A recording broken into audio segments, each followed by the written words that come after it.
아니 요즘에 브이로그 영상을 너무 찍고 싶은데 진짜 너무 바빠서 찍으려고 진짜 너무 단조로워서 찍을 것도 없어요. 그래서 영상을 거의 못 찍어서 그냥 약간 얘기하는 영상으로 한번 조금 해보려고 합니다. 졸업하시는 분들하고 준비하시는 분들 좀 많이 계실 것 같아서 입사할 때 준비하면 좋은 거 그런 거 좀 말씀을 드리고 싶고 생각나는 대로 다 얘기를 해볼게요. 입사할 때 준비해 가면 좋은 거 일단 운전은 필수예요. 여러분이 어떤 업무에 배정이 되든지 운전을 할 줄 알아야 합니다. 사회복지는 기본적으로 미리 연습해서 가시면 좋아요. 가서 연습하고 차량으로 연습하고 그거 누가 알려줍니까? 그 운전하는 거 누가 알려줘요? 기본적으로 미리 운전을 연습해 가시면은 본인한테도 좋고 기관한테도 좋고 두루두루 좋아요. 뭐 스타렉스 이런 거는 또 연습해 가시면 좋겠지만 그게 어려우시다면 기본 일반 차량을 운전할 수 있을 정도로 미리 연습을 좀 해가시면 좋다. 한글 파일을 많이 작업을 하잖아요. 복지관들은 요즘 사기업들은 뭐 워드나 이런 거 많이 쓴다 하더라고요. 근데 아직 이제 공공기관 쪽들은 다 한글 파일 작업을 많이 하기 때문에 한글 한 컴하고 많이 이렇게 친해지셔야 돼요. 복지관들이 뭐 여러 가지 자정 모임이라든지 뭐 모임 여러 가지 것들 이런 신청서들을 한글 파일로 만약에 받는 그런 것들이 있다면 좀 이렇게 보면서 어떤 양식들을 좀 사용하는지 좀 많이 보고 오면 좋겠다 그런 생각이 들어요. 그리고 그 복지관들 보면은 그 예산안들을 다 홈페이지에 올리게끔 되어 있어요. 무조건 법적으로 그렇게 올리게 되어 있기 때문에 본인이 가실 그 기관이라든지 아니면 내가 가고 싶은 기관 아니면은 그냥 아무 복지관 홈페이지 들어가시면 거기에 뭐 후원금 예산이랑 비지정후원금 예산이라든지 이런 사업비 예산들이 다 쭉 공개가 되어 있습니다. 그래서 그걸 먼저 좀 보고 가시면 우리 이 복지관에 어떤 사업들이 있고 어떤 돈을 쓰고 있고 그런 것들 복지관 그러니까 모르더라도 그거를 그냥 눈으로라도 한 번씩 이렇게 쭉 보고 가시면 많이 도움이 되실 거예요. 그러더라도 그냥 아예 안 보고 가는 사람보다 보고 가는 사람들이 좀 더 좋겠죠. 뭐든 옥상의 위치가 어디 있는지 그리고 뭐 여러 비품들 위치가 어디 있는지 이런 거는 이제 잘 모르시잖아요. 그래서 한 번씩 라운딩 하실 때 아마 선생님들이 알려주시겠죠. 첫날에 좀 이렇게 아셨다면 둘째 날은 조금 일찍 출근하셔가지고 비품들 위치라든지 소모품들 위치를 미리 다시 한번 익혀두시는 거를 추천드려요. 그래서 중에 프로그램 하실 때도 선생님이 준비하는 시간을 조금 줄일 수 있다. 각 실들이 어디에 뭐가 있는지 그리고 이 실은 어떻게 생겼는지를 먼저 선생님들이 좀 이렇게 익혀시면 되게 많이 도움이 되실 거라고 생각을 합니다. 기관이 캘린더를 어떻게 쓰는지 모르겠지만 보통 뭐 구글 캘린더로 쓰시는 것도 있으시고 아니면 뭐 네이버 그런 캘린더 쓰시는 것도 있으실 수도 있고 또 아니면 보드에다가 쓰시는 것도 있으실 거 전자결제 시스템 안에 쓰시는 기관들도 있고 되게 다양하실 것 같거든요. 구글 캘린더로 사용을 하신다 예를 들면 그럼 구글 캘린더를 켜서 어떤 사업들이 어떻게 이루어지고 있고 그렇게 하다 보면 정기적으로 돌아가는 그런 프로그램들도 눈에 보이실 거예요. 그러니까 이 돈을 쓰겠다라는 그 결제 기한들을 다 올려야 돼요. 이거는 만국 공통이에요. 모든 복지가 공통으로 기한문을 올려야 됩니다. 내가 이 돈을 이렇게 저렇게 쓰겠다라는 기한문을 올려야 되는데 2월 17일에 내가 돈을 써야 된다면 언제 이 기한문을 완성해서 올리면 좋을까요? 내가 신입이라는 가정하에 전 적어도 일주일 전에 올리시는 걸 추천해요. 그래서 다시 반려를 당할 확률도 높기 때문에 반려당하면 다시 문서를 수정해서 올려야 되기 때문에 적어도 일주일 전에는 기한문을 올리세요. 중간에 결제를 해주셔야 되는 결제권자분들 계시죠? 팀장님, 뭐 과장님, 부장님, 관장님들은 너무 바쁘세요.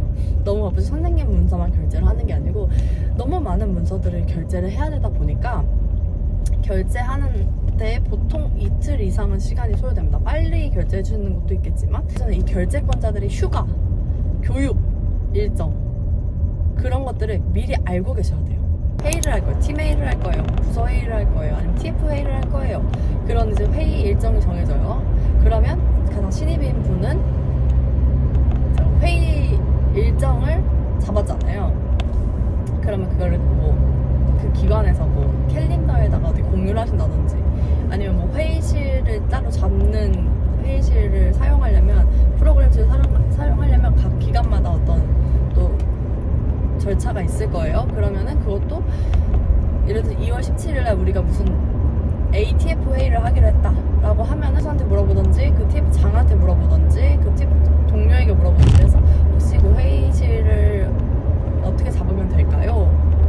이런 거 좀 물어보셔야 됩니다. 그리고 캘린더에도 그 회의에 대한 공유를 해주시면 좋겠죠. 업로드 해주시면 좋겠죠. 우리 2월 17일날 ATF 회의를 할 겁니다. 누가 참여합니다. 라는 내용으로 캘린더에 올려주시고 뭐 회의실 장소를 섭외해주시고 이러면은 센스 있는 신입이라고 평가를 들으실 수 있으실 겁니다. 이번엔 전화에 대해서 좀 말씀을 할게요. 일주일 정도는 전화를 당겨받지 못할 거예요. 선생님들이 당연히 전화를 받기가 두렵죠. 전화가 정말 많이 옵니다. 그 기관으로 전화를 받기가 너무 두려우실 거예요. 왜냐면 누가 누군지도 모르고 누가 무슨 사업을 담당하는지도 몰라요. 그렇기 때문에 전화 받기가 되게 두려우실 거예요. 그래서 일주일 동안 어떤 걸 하셔야 되냐면 어떤 분이 어떤 업무를 하시는지 숙지하셔야 돼요. 2주차가 됐어요. 제가 신입이 된지. 그러면 이제부터 전화를 당겨받으시면 됩니다. 근데 진짜 첫 번째 띠링 전화가 울렸어요. 일단 냅둡니다. 담당자가 응대하는 게 베스트죠. 두 번째 띠리리링 울리면 담당자가 자리에 없다는 소리예요. 바로 전화를 받지 않는다는 건, 혹은 자리에 있지만 받을 수 없는 상황이든지. 그럴 때 그 수화기에 당겨받기라는 버튼이 있어요. 당겨받기라는 버튼이 있어요. 그 당겨받기 버튼을 누르시면 그 전화가 당겨받기 누른 사람한테로 전화가 슉 연결이 됩니다. 전화를 받으시고, 전화를 받으실 때 그 일주일 동안 다른 선배들이 어떻게 전화를 받는지, 혹은 우리 기관에서 어떻게 전화 멘트가 설정되어 있는지를 미리 캐치하셔야 돼요. 그래서 기관마다 달라요. 안녕하세요, 어디 기관입니다 라고 하시는 데도 있고, 감사합니다, 어디 기관입니다 라고 하시는 데도 있고, 본인 이름까지 말을 해야 되는 기관도 있어요. 뭐 어느 복지관 누구 사회복지사입니다 이렇게 얘기를 해야 되는 기관들도 있고, 또 어디는 사랑합니다 이렇게 얘기하시는 데도 있고, 또 어디는 그 기관의 그 미션이 있죠. 뭐 예를 들면 뭐 행복을 만드는 복지관이다, 우리 기관의 미션이. 그러면 행복을 만드는 복지관 어디 기관입니다 이렇게 하시는 데도 있어요. 그래서 전화 멘트가 어떻게 좀 협의가 되어 있는지 기관 내부적으로 그 멘트를 좀 숙지하십시오. 그리고 나서 뭐 저 그냥 안녕하세요, 어디 기관 누구 사회복지사입니다 이제 기본 전화 멘트라고 지금 가정하고 응대를 할게요.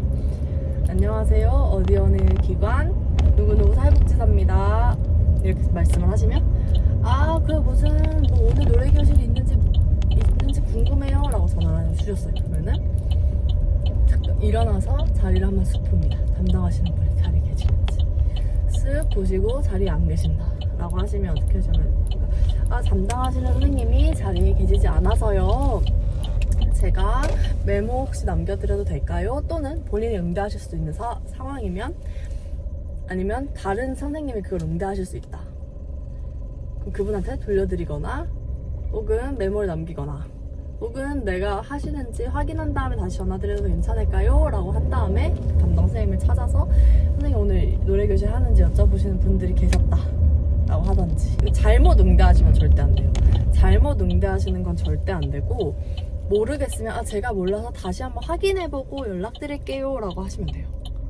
그리고 확인해보고 내가 연락드리겠다고 하면 반드시 확인해보고 연락을 다시 드려야 됩니다. 선생님이 하시든 그 담당쌤이 전화를 하게 하시든.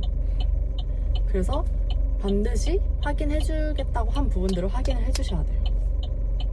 하시면 또 돌려주기 하는 거는 전화를 딱 받으신 다음에 돌려주기 버튼이 있을 거예요. 당겨받기랑 돌려주기 버튼. 그러면은 전화한 상태에서 그 자리에 계세요. 응대가 가능한 상황이에요. 그러면 잠시만요, 담당하시는 선생님 돌려드릴게요. 끊지 말고 잠시만 기다려주세요 라고 하고 돌려주기 버튼을 누르시고 내선 번호가 있을 거예요. 그 기간 안에 내선 번호 1, 2, 3, 4가 내선 번호다. 그러면은 1, 2, 3, 4 누르고 샵 누르시면 전화가 연결이 됩니다. 일단 첫 번째는 이 다른 선생님이 전화를 받으세요. 그 자리에 계신 선생님 전화를 받으시면 저랑 연결이 되어 있어요. 제가 끊기 전까지, 내가 수화기를 놓기 전까지는 나랑 그 선생님이랑 전화가 연결되어 있답니다.